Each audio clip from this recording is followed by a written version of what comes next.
where is this trade war heading, and is there a way to contain it so it doesn't completely get out of control? Well, it's certainly that this trade war has a disastrous effect on both sides, or actually on the global economy. It's also very difficult to control it as it is already going on. I think it's very, very important that somehow there will be dialogue rather than this kind of tit-for-tat kind of trade war that's going on. This is definitely a disaster for the global economy. So if consumers will eventually feel the pinch. Right now, because the initial list of products is designed to not directly affect consumers, but intermediate inputs, those will eventually find their way into finished products and therefore will affect U.S. Consumers. But it'll also affect U.S. manufacturers who use those inputs to compete globally. Because as you said, supply chains are globally interconnected these days.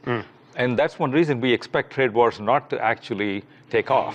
Because if I can hurt you, you can hurt me back, then we don't want to have a trade war. I think that is still very much true. I don't think that has changed. And therefore, it will begin to affect more jobs in the US than is currently the case. I think there's a possibility that many of these countries will get together and file complaints at the WTO. Now, even though the WTO process is slow, it does eventually work its way. It may take a year or longer to work its way forward. But each of these countries has got some room to hurt the US back in retaliation. The question is whether the US can take retaliation by multiple countries. And even if each one of them is a pinprick, together they can add up to a significant effect. And let's not forget that in the US, the elections are really not that far away. And therefore, I think President Trump would really like to get this whole thing resolved very quickly and to be able to claim a win on this front. It's now official. I mean, these tariffs are now, it's on. I mean, what does this mean to you as far as what you tell your clients? Well, the tariffs have certainly been well telegraphed, and now that they've gone into effect, I think both sides have something on the negotiating table to discuss. So hopefully they'll now work for something in the best interest of both their economies. We tell our clients that we're in high quality stocks for the long term, and this is just interim noise along the way. Although there are going to be some high-quality big names that could be affected, whether it's your Boeing or your Caterpillar. I mean, there are a lot of large conglomerates in this country that do business in China. We're already hearing stories of the Chinese changing shipping routes, giving American companies that have bases of operations in China a harder time trying to block things up at the port. I mean, all these stories are now coming out as this begins. It doesn't worry you at all? Yeah, well, certainly the large multinational companies have exposure in China as well as Europe, Canada, Mexico, all the trading partners that we're in tariff discussions with. But it's just par for the course. U.S. economy is doing well, jobs are doing well, and it's a balancing act. Okay. How bad do you think this is going to get? Well, let's hope it doesn't get too bad. Let's hope this is a negotiating tactic and that the administration is positioning us in a way that will enable us to create some good deals. I mean, for us, when we look at China, and we've been talking about China, you and I have talked about China, the fact that China cheats, the fact that China steals intellectual property, counterfeits, dumps, subsidizes their products, none of that is good. But a trade war ultimately will be bad for everyone, especially consumers in the United States. So we want to get that behind us. We want to get a deal with China done so that we have a level playing field. Is it your sense that a lot of U.S. manufacturers lay off people if this drags on for a set period of time? Some have said that it goes beyond 3 months. They almost have to. Do you share that view? You know, I don't want to say that, Neil. Obviously, I don't want to say that because we want to see the manufacturing sector grow, be stronger. In fact, over the course of the last 2 years, we've added almost 250,000 jobs after having lost thousands of jobs in 2016. And in fact, if you look at manufacturers' outlook right now, our last survey that we released, about 95% of manufacturers, 95%, have a positive outlook on the economy and their future. 88% say that they're going to hire in the next few months, and 72% are going to be raising wages and benefits. So all that is really great news. Now lay the tariffs on top of that, the trade war on top of that. that's not a good sign for manufacturers. And we hope that this is resolved quickly because we want to get back to those positive signs. What if no one blinks here, though, right? I mean, that's the fear. I know that's your concern, that everyone, wants to be the tough guy here and say, we're not going to bend, it won't come to this, Right. as you indicated very smartly here, that might be a negotiating tactic. But we've seen such negotiating tactics in the past fail. And I'm wondering then what? So I think you have to look at, what is the root cause? And I think most countries around the world would agree that China cheats. So it's really incumbent on the administration to bring the world together to take on the problem that China has created, the imbalance that China has created.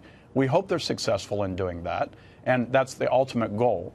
But time will tell whether we're able to do that and whether the rest of the world is going to be united with us in making sure that China is not distorting manufacturing and not distorting the economy of the entire world. But leave China out of it. I mean, we're fighting wars now with the Mexicans, with the Canadians, with all the European countries, with India. So that's a whole different issue, right? Well, it is, but the only reason why I mention it is we don't have any friends in this fight if we're fighting with all our friends.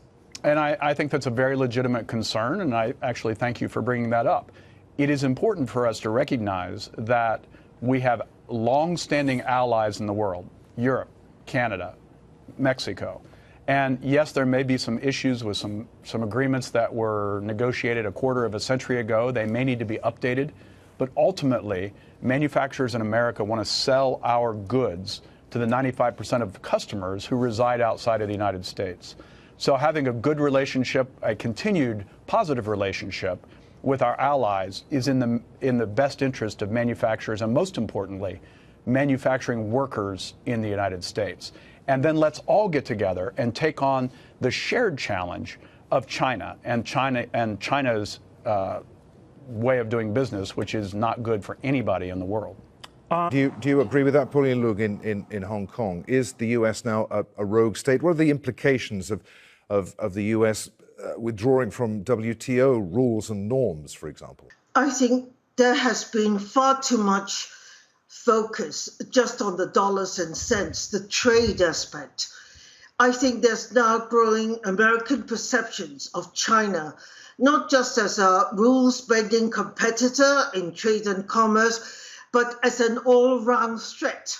And that is what I believe is underpinning the fight and the quarrel, that China is now an all-round threat in not just in trade and business, but in political domination, in military aspects, in technology. Suddenly, there's a perception of China being a real huge threat. So it's more than just trade. It's this fear, this dawn of an ice age in relations, if you like, with China that I think will continue. So for the Trump administration, Pauline, this is about, as far as you're concerned, containing a rising China. Yes, it is. And remember that this has the support, bilateral support in Congress. In one of the recent bills about Chinese investment in the United States, it was passed 400-2. I mean, that's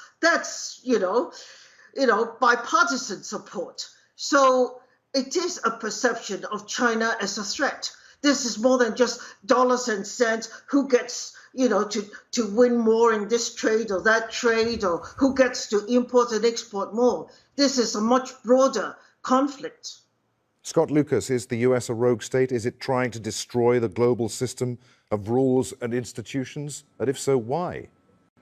I don't think the U.S. is a rogue state, because I think American economic institutions, many American political institutions want to maintain international order. But Donald Trump and his inner circle are rogues. They are the ones who have a particular vision, which is that there is no need for international cooperation, indeed that international cooperation is a threat. And let me explain that by going beyond what Pauline just said. I agree with her that key Trump advisors see the fight with China as being foremost. That includes former advisors like Steve Bannon, the White House Chief of Staff. But two things. One is that Donald Trump can hold that idea of China as a threat while quite liking the Chinese leader Xi Jinping because he admires Xi's strength. And secondly, this war, and it is a trade war, is not just with China, it is with the European Union. Trump doesn't believe there should be a European Union. It is with Canada and Mexico. Trump doesn't believe there should be a North American free trade area. It is with the Pacific, no Trans-Pacific Partnership. In other words, the United States is not America first here. It is Trump's America alone against everyone else. And that is a rogue approach that can cause nothing but harm to America and to other countries as well. Dialogue between the two sides, I believe they had 3 rounds of negotiations. If that didn't work before, what makes us believe it's going to work this time around or in the future? Yes, it will definitely have an impact on the future. But also what we are seeing right now is that it is also having an impact on other countries, for example, the European Union, because we see that if China would actually stick to what the US asked, and there will be more exports coming from US to China, that will actually also affect the EU. So you will see that this is such a complicated matter, and China and the American economy are so intertwined that it will have effects on many, many layers in many, many different sectors, and it will be hard to judge what will happen in the near future. What is the end game here for the Trump administration? Are they thinking China is going to back down at some point? Because up until this point, China didn't back down. Well, China has made it very specifically clear also in the state media that this is a war that they didn't opt for and that they will not appease. I mean, in the state media, there were reports saying that this war could be likened to the invasion by Japan in China during the Second World War. So China is very clear on this matter. On the other hand, China has also specifically emphasized that they will stick to international rules and international law. And this is, I think, an important sign towards the United States and the rest of the world in a time where the United States is actually withdrawing from multilateral and global agreements on, for example, climate change, environment, and trade. China is giving the message that it will stick to international rules and global agreements. You know China very, very well. What do you think it's capable of making a concession of doing something? Sure. They have free trade agreements right now with 10 other countries, Australia being one of the largest economies.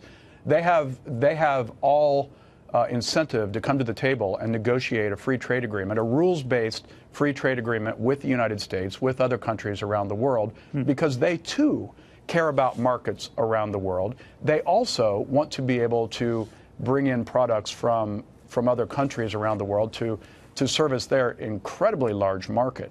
So they have a lot of incentive to do this, and I've heard all of the arguments that they can sit around for hundreds of years waiting for something to happen to their liking. But the fact of the matter is, the government of China right now needs to worry about the billions and billions of people there that are trying to take advantage of their growing economy. They can't do that without being part of the global economy. And so it is in their best interest to negotiate with this administration for a rules-based trade agreement that benefits both of our countries and our people. Well, you would think, Jay. Well said. Jay Timmons, the National Association of Manufacturers. He's the big cheese, the CEO. We'll see how it goes. So what are the implications, Scott, of all of this for other institutions that came into being at the end of the Second World War? Bretton Woods institutions, NATO. This is the greatest crisis since 1945. Let's just say this point blank. It's greater than the crises we faced over the duration of the Cold War. It is certainly greater than the post-Cold War challenges that we faced, because every institution, political, economic, social, is under threat. You refer to NATO, for example. In a few days' time, Donald Trump will go to the NATO summit. having said that NATO is obsolete, having said privately a couple of weeks ago to European leaders that he thinks NATO should go the way of NAFTA, the North American Free Trade Agreement. They should be dismissed. And that within a couple of days after that, he replaces that international meeting, that challenge to NATO, with what Donald Trump really admires, which is a one-on-one summit with Vladimir Putin of Russia. In other words, for Trump and his advisors, you really are talking about the idea that there are authoritarian elites that lead countries, and that's where power resides. They can live with Putin's Russia. They can live with Kim's North Korea. They can live with Erdogan's Turkey because they can work with them individually rather than having these messy international institutions that are supposedly ripping America off. Philip Legrain, how do you respond to that? Is this the greatest crisis since 1945? What's to be done? I think it is the biggest challenge to the liberal order since its creation in the years after the Second World War. There have been previous spats over defense issues, for example, over Iraq. There have been previous trade disputes. There's never been a US president who has utter disdain for his allies in the European Union and in NATO more generally. There's never been a US president that has set out to destroy the international institutions that America created. And there's never been a US president who has declared trade war on all and sundry at the same time. And I think it's a very worrying moment indeed. Now, from a European perspective, this could go one of two ways. One, Trump might succeed in his aim of causing the disintegration of the European Union, and certainly he has allies within the EU who have a similar agenda. For example, the Matteo Salvini, the head of the League, which is now in government in Italy, or indeed the prime ministers of Poland or Hungary. The other alternative is that the threat of Donald Trump could lead to closer integration within the EU. That's the agenda of French President Macron. It's an agenda that is shared in a more lukewarm basis from German Chancellor Angela Merkel, and needs must. Potentially, this could lead to a big leap forward in European integration in terms of taking greater responsibility for its own defence, and indeed, as we're already seeing, pursuing a much more vigorous trade policy that goes around the United States, by concluding all sorts of trade deals with different countries. With Donald Trump, Philip, saying things like he said in North Dakota last week, that the European Union was set up to take advantage of the United States. We can't let that happen, he said. Is that likely to drive more European integration, to drive European states closer together, that kind of language? Well, first of all, it's factually untrue. The predecessor of the EU, the whole European integration project, was supported by all previous US presidents. Because they thought that it was a way of creating peace, stability and prosperity, first in Western Europe and then in Europe as a whole. Remember that this emerged as a peace project after the devastation of the Second World War and during the Cold War. So that's factually incorrect. Now, he is going to do his best to drive Europeans apart, whether it's by playing divided rule, by currying favour with his allied populist, authoritarian, far-right allies. He's clearly set out on a trade war that's going to hit Europe as well as China. He's undermining and potentially going to even pull out of NATO. And so, yes, it's an existential challenge for Europe and for the global system. And Europe has to rise to the occasion.